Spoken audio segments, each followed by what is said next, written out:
Bonsoir à tous, c'est 8 et 9 mai, c'était l'événement sur le site provincial de Marcinelle et comme chaque année, ensemble avec les personnes extraordinaires, a accueilli des centaines de personnes en situation de handicap.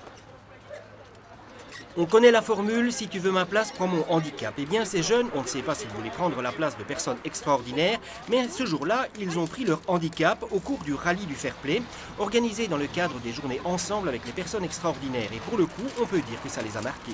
On a vraiment difficile à faire confiance aux gens. Enfin, on n'a pas l'habitude de ne pas voir. Du coup, on se tient, on essaye de tricher de temps en temps, mais on sait qu'on essaye de vivre ce que les autres vivent.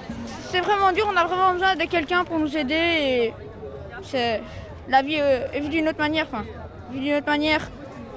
C'est horrible. Au début, c'est vraiment très bizarre. On a l'impression qu'on est moins bien que les autres parce qu'on n'arrive pas à marcher. Mais bon, après, on s'y fait et franchement, ça va.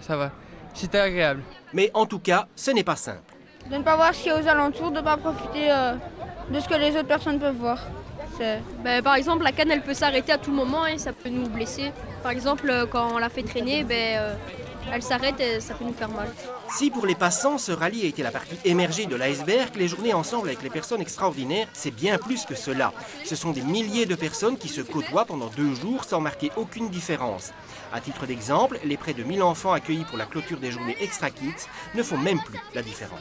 Ils sont vus en moyenne 3 fois pendant l'année et c'est la grande journée festive où tout le monde peut se retrouver et faire plein d'activités ensemble et s'amuser tout simplement, faire de belles rencontres parce qu'on rencontre aussi d'autres personnes sur le site. C'est vraiment l'objectif de nos journées ensemble avec personnes extraordinaires. À travers une 60aine d'animations diverses, qu'elles soient sportives, culturelles ou surtout ludiques, le slogan de cette année a manifestement porté « Notre différence, c'est notre indifférence ». Cela claque comme une provocation, mais cela résume aussi l'évolution du regard que les personnes ordinaires portent sur les extras. Après 8 ans comme ça, maintenant, les gens regardent les personnes extraordinaires de la même manière que les personnes ordinaires. Et donc, moi, je crois qu'en avançant de plus en plus, on a un autre regard, on a un regard tout à fait normal vis-à-vis de ces personnes extraordinaires, et c'est un peu le but. D'ailleurs, dans certains clubs sportifs, ils ont ouvert aux personnes extraordinaires, et ça devient vraiment les invités qui sont là et qui se mêlent aux gens, et c'est un peu ça, nous, c'est l'inclusion qu'on veut absolument travailler. C'est pas facile, ça doit pas toujours être facile, en plus d'être mal regardé par les autres, dû à la discrimination qu'on fait pour l'instant. Et je trouve ça vraiment dommage et on est ici pour justement défendre ça. Et même chez les plus jeunes, les appréhensions sont désormais surmontées et les regards changent.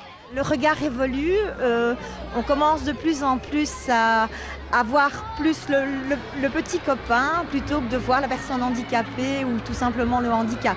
Je crois que les mentalités depuis 7 ans, maintenant c'est la 7e édition, commencent à évoluer. Et je crois qu'au plus jeunes on les met dans cette situation avec des personnes et des enfants différents, ça permet vraiment l'inclusion, je vais dire, dans la société des personnes extraordinaires. Si le terme « personne extraordinaire » originaire du Québec commence tout doucement à se faire comprendre en Hainaut, ce n'est pas le cas partout. C'est la raison pour laquelle cette année, la province a explosé ses frontières pour donner à ces journées une dimension européenne à travers un colloque notamment. La province de Hainaut a voulu réunir un colloque européen, d'abord pour voir ce qui se passait autre part au niveau d'inclusion, parce qu'on n'a pas la panacée et il faut toujours s'améliorer. Et donc on verra un peu ce qui se passe dans d'autres pays. Et puis bon, il y a le terme extraordinaire sur lequel je crois qu'il faut avoir un débat puisque c'est un terme qui peut suppléer au terme handicapé. Ce n'est sans doute pas pour demain ni pour l'année prochaine, mais combien aurait parié voici 8 ans que la réédition de ces journées aurait un tel impact? C'est un petit coin d'Italie qui vous attend la semaine prochaine dans Dialogue Hainaut. C'est le concours Italia Junior Chef 2015 qui met en lumière chez nous la gastronomie italienne. À très bientôt.